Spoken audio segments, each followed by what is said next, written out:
বাংলাদেশের আকাশে উজ্জ্বল নক্ষত্রের তালিকায় নাম লেখালো ইসলামী আন্দোলন বাংলাদেশ।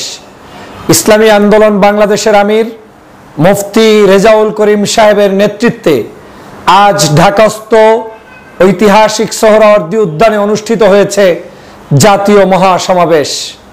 ইসলামী আন্দোলনের আমিরের উদারতা আন্তরিকতায় মুগ্ধ হয়েছে বাংলাদেশের সিংহভাগ রাজনৈতিক দলের নেতৃবৃন্দ, বিভিন্ন ধর্মে বিশ্বাসী জাতীয় নেতৃবৃন্দ। তার ব্যবহারে মুগ্ধ হয়েছে সামাজিক, সাংস্কৃতিক, সাংবাদিক, পুলিশ সহ আজকের এই আয়োজনে উপস্থিত সকল লক্ষ লক্ষ তরুণ যুবক জনতা। প্রিয় দেশবাসী, আপনারা জানেন ইসলামী আন্দোলন বাংলাদেশ বাংলাদেশের অন্যতম একটি সেরা রাজনৈতিক দল। যেই দলটি দীর্ঘদিন রাজনীতিতে সক্রিয় থাকলেও ফ্যাসিবাদ বিরোধী আন্দোলনে ২৪-এর গণ অভ্যুত্থানের নেতৃত্ব পর্যায়ে অংশগ্রহণ করার মধ্য দিয়ে আবার বাংলাদেশের নতুন সূর্য উদিত হয়েছে এই ইসলামী আন্দোলনের সংগঠনের জন্য। এই সংগঠনটি ফ্যাসিবাদ বিরোধী আন্দোলনের লড়াকু সৈনিক ছিলেন। এই সংগঠনের নেতারা সামনের সারিতে দাঁড়িয়ে বুক চেতিয়ে তারপরে এই শেখ হাসিনার পতন নিশ্চিত করতে সাহায্য করেছিলেন। আজ ঢাকার সোহরাওয়ার্দী উদ্যানে তাদের সুনিপুণ পরিকল্পনায় মাধুর্যতা, সৌন্দর্যতা, আদর্শ, স্যাক্রিফাইস সবকিছু বিবেচনা করলে, রাজনৈতিক দলগুলোর বিভিন্ন সভা সমাবেশ বিবেচনা করলে এ যাবৎকালের সেরা একটি সমাবেশ উপহার দিয়েছে চরমনায়ের পীরের নেতৃত্বে ইসলামী আন্দোলন বাংলাদেশ। আমাদের জন্য শিক্ষার, বাংলাদেশের রাজনীতির জন্য শিক্ষার, এদেশের ঐক্যবদ্ধ হতে চাওয়া মানুষদের জন্য শিক্ষার। আজকের এই সমাবেশে বাংলাদেশের যে সকল রাজনৈতিক নেতৃবৃন্দ উপস্থিত হয়েছেন, পূর্বে এরকম একই বড় সমাবেশে এই রাজনৈতিক সংগঠনগুলোকে একত্রে বসতে দেখার নজির এখন পর্যন্ত নেই। ঘরোয়া পরিবেশে হয়তো জামাতকে দেখেছেন চরমনায়ের সাথে মিটিং করতে, হয়তো ইসলামী আন্দোলনের অফিসে দেখেছেন অন্য রাজনৈতিক দলের নেতাদেরকে মিটিং করতে, অন্য রাজনৈতিক দলের অফিসে হয়তো দেখেছেন চরমনায়ের কোনো প্রতিনিধিকে যেতে, কিন্তু ভর মজলিসে লক্ষ লক্ষ মানুষের উত্তাল তরঙ্গের মধ্যে জাতি, ধর্ম, বর্ণ নির্বিশেষে এরকম উপস্থিতি মূলক সমাবেশ এই প্রথম বাংলাদেশে চরমনায়ের পীর দেখিয়ে দিলেন। আমি তাকে বলি, তিনি এখন আর বাংলাদেশের জাতীয় নেতায় রূপান্তরিত হই তার নেতৃত্ব ক্ষান্ত হয়নি, বরং আমাকে উদাহরণ দিতে মনে চাচ্ছে সেই সুলতানিয়াত। আপনারা জানেন তুরস্কের সুলতানদের যে ব্রড মেন্টালিটি নিয়ে যে ঐক্যের প্রবণতা পরিচালনা করে থাকেন, তথা রাজিব তাইয়ব এরদোগানের যে ফর্মুলা, সেরকম একটি ফর্মুলার মধ্যেই চরমনায়ের ইসলামী আন্দোলন এবং পীর সাহেব ভূমিকা পালন করছেন বলে মনে হচ্ছে। তাদের স্টেজের সাজসজ্জা, ডেকোরেশন, ম্যানেজমেন্ট, তাদের উপস্থিতি, প্রত্যেকটি মানুষের সকল কার্যক্রম এমনভাবে পরিচালিত হয়েছে যেটা বাংলাদেশের ইতিহাসে একটি অনন্য দৃষ্টান্ত স্থাপন করতে পেরেছে। আমি বিশ্বাস করি আজকের এই চরমনায়ের এই মহাসমাবেশ থেকে বাংলাদেশের সমগ্র রাজনৈতিক দলের শেখার আছে অনেক কিছু। আমরা কেউ কারো চাইতে বড় নয়, কিন্তু আমরা প্রত্যেকের কাছ থেকেই ভালো জিনিসগুলো পিক করতে পারবো। আমি নিজে অভিভূত হয়েছি যে ইসলামী আন্দোলনকে অনেক রাজনীতিবিদরা কটূক্তি করতে গিয়ে ধর্মভিত্তিক দল মনে করে ইগনোর করার চেষ্টা করেন, সমাজের বড় বড় মিডিয়াগুলো থেকে ইগনোর করার চেষ্টা করেন, রাজনৈতিক টকশোগুলো থেকে ইগনোর করার চেষ্টা করেন। তাদের জন্য আজকে দৃষ্টান্ত রেখে গিয়েছেন এই চরমনায়ের পীর সাহেব। কি সুন্দর বক্তব্য! নেই কোনো হিংসা, নেই কোনো প্রতিহিংসা, ঐক্যের আহ্বান, বাংলাদেশের সমগ্র মানুষকে নিয়ে দেশ গঠনের জন্য ঐক্যের আহ্বান, ইসলামিক দলগুলোর প্রতি উদাত্ত আহ্বান, উদারতার ভিত্তিতে। সেখানে থাকবে না কোনো মাসলাকের ইস্যু, সেখানে থাকবে না কোনো নতুন নতুন ভেদাভেদ, সেখানে থাকবে না কোনো কে আকীদা কোন কারণে কোন জায়গায় কে কি করছে, সব কিছুকে ভুলে গিয়ে একটি ইস্যুতে বাংলাদেশের আগামী দিনের রাজনীতি এবং সমাজনীতিকে সুষ্ঠু সুন্দর ধারায় সৎ মানুষদেরকে নিয়ে ইনসাফ ভিত্তিক রাষ্ট্র কায়েমের যে বিরল দৃষ্টান্ত দেখালেন চরমনায়ের পীর আজকের এই সমাবেশে, আমি তাকে স্যালুট জানাই। তিনি স্যালুট পাওয়ার যোগ্যতা রাখেন। বাংলাদেশের ইতিহাসে এরকম সুশৃঙ্খল সমাবেশ আমাদের জন্য অনেক কিছু আগামী দিনের শিক্ষার আছে। তাদের মঞ্চের সাজসজ্জা দেখেন, সারি সারি নেতারা, জাতীয় নেতৃবৃন্দ 20 ফিট পিছনে লম্বা লাইন দিয়ে বসে আছে। যে বক্তব্য দিচ্ছে তিনি শুধু সামনে যাচ্ছেন। কি সুশৃঙ্খল, বৃষ্টি হচ্ছে, রৌদ্রর তাপ, কোনো কিছুই তাদের কর্মীদেরকে টলিয়ে রাখতে পারেনি, দমিয়ে রাখতে পারেনি। যখন বৃষ্টি হচ্ছে, কর্মীদেরকে উজ্জীবিত করার জন্য চরমনাইয়ের পীর সাহেবের ভাই আজকের নায়েবে আমির ফয়জুল করিম সাহেব যখন নিজে বৃষ্টিতে ভিজে তার কিছু লোকজন নিয়ে সামনে মিছিল তুললেন, মনে হচ্ছে যেন সমগ্র সোহরাওয়ার্দী উদ্যানের বালু কণা পর্যন্ত সেখান থেকে টকবক করে দাউ দাউ করে জ্বলে উঠে তাকবীরের ধ্বনিতে ঐক্যবদ্ধ হয়েছে। যখন তার বক্তব্য শুনতেছিলেন, বাংলাদেশের এ প্রান্ত থেকে ও প্রান্ত পর্যন্ত মনে হয়েছে একেবারে শুনশান, নিরাপদা হয়েছে। এরকম একটি ঐক্যবদ্ধ হওয়ার বক্তব্য আমি আমার জীবনে কোনোদিন চরমনাইয়ের এরকম মঞ্চ থেকে আমার কাছে আসে নাই।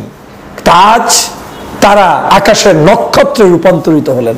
এদেশের যুব সমাজ, এদেশের ছাত্র সমাজ, এদেশের মানুষরা ঐক্য চায়, ঐক্য চায়, ঐক্য চায়। হিংসা, বিদ্বেষ, পরশ্রী কাতরতা ঠেলে ফেলে ঝেড়ে দিয়ে ভালো আদর্শ বাংলাদেশ গঠন করতে চায়। আর সেজন্য সৎ রাজনীতিবিদদেরকে সামনের দিকে এগিয়ে আসা অত্যন্ত জরুরি বলে মনে করি। সে কারণেই আজকের এই ইসলামী আন্দোলন বাংলাদেশের এই সমাবেশকে আমি সাধুবাদ জানাতে বাধ্য হচ্ছি। শুধু বাধ্য নয়, আমি স্যালুট জানাতে বাধ্য হচ্ছি। আজকের কি তাদের সমস্যা ছিল দেখেন, কোনো জায়গায় সমস্যা নেই। এত বড় সমাবেশ, রাস্তাঘাটে কোনো জায়গায় বড় ধরনের বিড়ম্বনা তৈরি হয়নি। ভলান্টিয়াররা কাজ করেছে, সার্ভিস দিয়েছে। বড় বড় নেতারা প্যান্ডেলের সামনে, মঞ্চের সামনে, বড় বড় পীর মাশায়েখ আলেমরা কোনো ধরনের কোনো কিছুর পদ পদবীর তোয়াক্কা না করে তারা ফ্লোরে বসে গিয়ে, মাটিতে বসে গিয়ে যে দৃষ্টান্ত স্থাপন করেছেন সেটা আর কোথায় পাবেন? অনেক সমাবেশ বৃষ্টি হলে পন্ডুল হয়ে যায়, কর্মী ধরে রাখা যায় না। এই চরমনাইয়ের আজকের সমাবেশে একটা কর্মী এই ময়দান থেকে যায়নি। তাহলে এই ঐক্য, এই স্পিরিট যদি ধরে রেখে তারা সামনের দিকে এগিয়ে যায়, তাহলে এই বাংলাদেশকে সুন্দরভাবে এগিয়ে নিয়ে যাওয়া সম্ভব। কারা আসে নাই বলেন? দু একটি দল বাদে এই সমাবেশে অংশগ্রহণ করেছে বাংলাদেশের সেকেন্ড লার্জেস্ট পার্টির মহাসচিব, জামায়াতে ইসলামের সংগ্রামী মহাসচিব অংশগ্রহণ করেছে তাদের নায়েবে আমির, অংশগ্রহণ করেছে অন্যান্য ইসলামিক রাজনৈতিক দল, মামুনুল সাহেবদের দল, এরকম খেলাফত মজলিস, খেলাফত আন্দোলন, বিভিন্ন ইসলামিক রাজনৈতিক দলের নেতৃবৃন্দ অংশগ্রহণ করেছেন। ভিপি নুরুল হক নূরের গণ অধিকার পরিষদ এবং তিনি নিজে অংশগ্রহণ করেছেন। এনসিপির মহাসচিব অংশগ্রহণ করেছে, এবি পার্টি সহ বিভিন্ন রাজনৈতিক সংগঠনের নেতারা। এখানে কারো কোনো কার্পণতা ছিল না। এখানে অংশগ্রহণ করেছে হিন্দু, বৌদ্ধ, খ্রিস্টান ঐক্য পরিষদের নেতারা। তারা এসে বক্তব্য দিয়েছেন। তিনটি ইস্যুকে সবাই ঐক্যবদ্ধভাবে অ্যাপ্রিসিয়েট করেছে। এক, এদেশে শেখ হাসিনার সকল গুম, হত্যা, রাহাজানির বিরুদ্ধে বিচার করতেই হবে। দুই, আমাদেরকে সংস্কার করতেই হবে। 53 বছরে, 54 বছরে দেশের কোনো সংস্কার হয়নি, পরিবর্তন হয়নি। সেই সংস্কার আজকের এই সমাবেশের অন্যতম উদ্দেশ্য ছিল। তিন, পিআর পদ্ধতির নির্বাচন, যেই নির্বাচন করলে বাংলাদেশের প্রত্যেকটি মানুষ তার ভোটের অধিকার প্রতিষ্ঠার মাধ্যমে তারা আগামী দিনের সোনার বাংলাদেশ দেখতে পাবে, তাদের প্রতিনিধিরা সংসদে যাবে। সেই তিনটি দাবি ছিল যুগোপযোগী দাবি। চরমনাইয়ের পীর যখন বক্তব্য দিচ্ছিলেন, মনে হচ্ছিল যেন তিনি কোনো একটি সনদ বর্ণনা করছেন, তিনি কোনো একটি চুক্তি বর্ণনা করছেন। মনে হচ্ছিল যেন তিনি আগামীর বাংলাদেশের রূপরেখা বর্ণনা করতেছিলেন। এরকম বাংলাদেশই আমরা চাই। আমরা সংকীর্ণ কাউকে চাই না। আমরা বৃহত্তর হৃদয় নিয়ে দেশকে এগিয়ে নিয়ে যেতে চাই। কি জামাত, কি চরমনাই, কি হেফাজত, কি কওমি, কি আলিয়া, কি অন্য দল, সবাই মিলে ভেদাভেদ ভুলে গিয়ে বাংলাদেশকে বিনির্মাণ করার স্বপ্ন দেখতে চাই। সেই স্বপ্নের সারথি হয়ে থাকলেন চরমনাইয়ের পীর সাহেব কেবলা এবং ইসলামী আন্দোলন বাংলাদেশ। আমাকে সম্মান করে বক্তব্যের সুযোগ দেওয়ার জন্য এখানে আমার সেই ভক্ত শুভাকাঙ্ক্ষীরা আমাকে যে অনার করেছেন, এখানে ঢুকতে বের হতে আপনারা যে যেভাবে আমার প্রতি ভালোবাসা প্রকাশ করেছেন, আপনাদেরকেও ধন্যবাদ। এরকম সম্মেলনে দাওয়াত না পেলেও গিয়ে উপস্থিত হওয়া এটা ইমানি দায়িত্ব। এই সম্মেলনগুলো দলমত নির্বিশেষে, জাতি ধর্ম নির্বিশেষে প্রত্যেকটি মানুষের জন্য আমাদের কর্তব্য এই সম্মেলনগুলোকে সফল করার। আগামী দিনেও এই বাংলাদেশ বিনির্মাণের জন্য যারা যখন সম্মেলন করবে, সমাবেশ করবে, সেই সমাবেশগুলোতে আপনারা দলমত নির্বিশেষে উপস্থিত থাকবেন, সেটাই আমার প্রত্যাশা। আজকের এই ঐক্য সূচনা করতে যারা যারা অবদান রেখেছেন, বিশেষ করে ইসলামী দলগুলোর ঐক্য সূচনার অগ্রণী নায়ক ডাক্তার শফিকুর রহমান, জামাত ইসলামের আমির এবং চরমনায়ের পীর রেজাউল করিম সাহেব যখন যৌথভাবে বৈঠক করেছেন এবং শফিক সাহেব যখন চরমনাইতে গিয়েছেন, দ্বার উন্মুক্ত হয়ে গিয়েছে। জামাত ইসলামের নেতৃবৃন্দকে আমি সেজন্য ধন্যবাদ জানাই। পীর মাশায়েখদের কাছে গিয়েছেন, ছুটেছেন, আপনাদেরকে ধন্যবাদ জানাই। বাংলাদেশের প্রত্যেকটি প্রান্তে আপনার পক্ষে কিংবা বিপক্ষে প্রত্যেকটি মানুষের কাছে ইসলামিক এই মার্কাজগুলোর দাওয়াত এবং কর্মপদ্ধতি তারা বিস্তার ঘটাবে, সেই প্রত্যাশা সবসময় করি। চরমনায়ের এই সমাবেশকে কেন্দ্র করে 6 জন মানুষ নিহত হয়েছে। আল্লাহ পাক তাদেরকে জান্নাতের সুউচ্চ মাকাম দান করুক। শহীদের এই রক্তের বিনিময়ে বাংলাদেশের সংসদ থেকে শুরু করে প্রত্যেকটি জনপদে ইসলাম, দেশ, মানবতা এবং একটি সুন্দর কল্যাণকর রাষ্ট্র প্রতিষ্ঠার জন্য ভূমিকা রাখার নেতৃত্ব তৈরি করে দিক, সেই প্রত্যাশাই করছি। প্রত্যাশা করছি হিংসা বিভেদ ভুলে গিয়ে, একে অপরকে খোঁচাখুচি ভুলে গিয়ে, কাঁধে কাঁধ দিয়ে, বুকে বুক মিলিয়ে আগামীর সুন্দর সফল বাংলাদেশ বিনির্মাণের স্বপ্ন দেখি আমি ক্ষুদ্র এই মানুষটি। আসুন চরমনায়ের এই প্রোগ্রামকে আমরা যেমন সাধুবাদ জানাবো, পাশাপাশি এই প্রোগ্রামকে সফল করতে যে সকল ভলান্টিয়ার, পুলিশ বাহিনীর সদস্য, প্রশাসনের কর্মকর্তা, সাংবাদিক বৃন্দ, আমাদের নিজস্ব স্বেচ্ছাসেবক এবং চরমনায়ের পীর সাহেবের মুরিদ, শুভাকাঙ্ক্ষী, আন্দোলনের সাথে সম্পৃক্ত ব্যক্তি এবং বিভিন্ন রাজনৈতিক দলের অনেক নেতাকর্মী এসেছেন, তাদেরকে ধন্যবাদ জানাই। আগামীর সমাবেশগুলো আবার প্রতিষ্ঠিত হোক নতুনত্বের ছোঁয়ায়, প্রতিষ্ঠিত হোক নেতৃত্ব তৈরির কারিগর হিসাবে, প্রতিষ্ঠিত হোক দেশ বিনির্মাণের জন্য। আল্লাহ হাফেজ। বাংলাদেশে আওয়ামী লীগের একটি বি টিম এই মুহূর্তে কাজ করছে, দাড়ি রেখে, টুপি রেখে, জুব্বা পরে, আলেম সেজে, বিভিন্ন নামে বেনামে। তাদের বক্তব্যটা হবে বাংলাদেশকে সুন্দরভাবে এগিয়ে নেওয়া যায় কিভাবে, আমরা এই দেশটাকে কিভাবে গঠন করতে পারি, 300 আসনে আমরা কিভাবে এমপি মন্ত্রী বানাতে পারি, নিরপেক্ষ যারা বিভিন্ন সময়ে জুলুমের শিকার হয়েছে তাদেরকে আনতে পারি। এই একটা রয়ের মাস্টার প্ল্যানের মধ্যে কিছু মানুষদেরকে কৌশলে ঢুকিয়ে দিয়ে আজকের এই বাংলাদেশে যে জাতীয় ঐক্য, সেই ঐক্যটাকে বিনষ্ট করার জন্য একটি গ্রুপ উঠে পড়ে লেগেছে। তাদের হাতে কেউ নেই, কিন্তু তারা বাহিরে ভিতরে বিভিন্ন জায়গায় বিভিন্ন ধরনের গসিপ ছড়াচ্ছে। আমাদের কাছে 600 পীর, আমাদের কাছে 600 আলেম, আমাদের কাছে বড় বড় ইসলামিক স্কলার, আমাদের কাছে এই লোক আছে, এগুলো বলে জনমনে বিভ্রান্ত তৈরি করে একটি গ্রুপ তৈরি করার চেষ্টা করছে। কেন তারা এই গ্রুপটি তৈরি করছে? সেটা হচ্ছে পার্শ্ববর্তী দেশ জানে যে বাংলাদেশের মানুষ দুটি ধারায় বিভক্ত, একটি ডানপন্থী ইসলামী মূল্যবোধে বিশ্বাসী গ্রুপ, আরেকটি এই মুহূর্তে আওয়ামী লীগ হারিয়ে যাওয়ার পরে এই ডানপন্থীর মধ্যে জাতীয়তাবাদী মূল্যবোধের বিশ্বাসী গ্রুপ।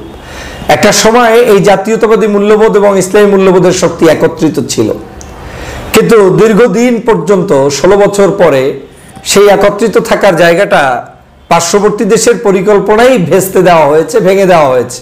সে লম্বা ইতিহাস। 2013 সালে প্রথম ভাঙার চেষ্টা করা হয়েছে। এদেশে যাতে ইসলামী মূল্যবোধ, জাতীয়তাবাদী মূল্যবোধের শক্তি একত্রে থাকতে না পারে, যদি তারা একত্রে থাকে তাহলে তো এই দেশে যা ইচ্ছা তাই করা সম্ভব না। তাই ঐক্য বিনষ্ট করার কাজটা তারা প্রথম করেছে এবং তারা এখানে 100% সফল হয়েছে।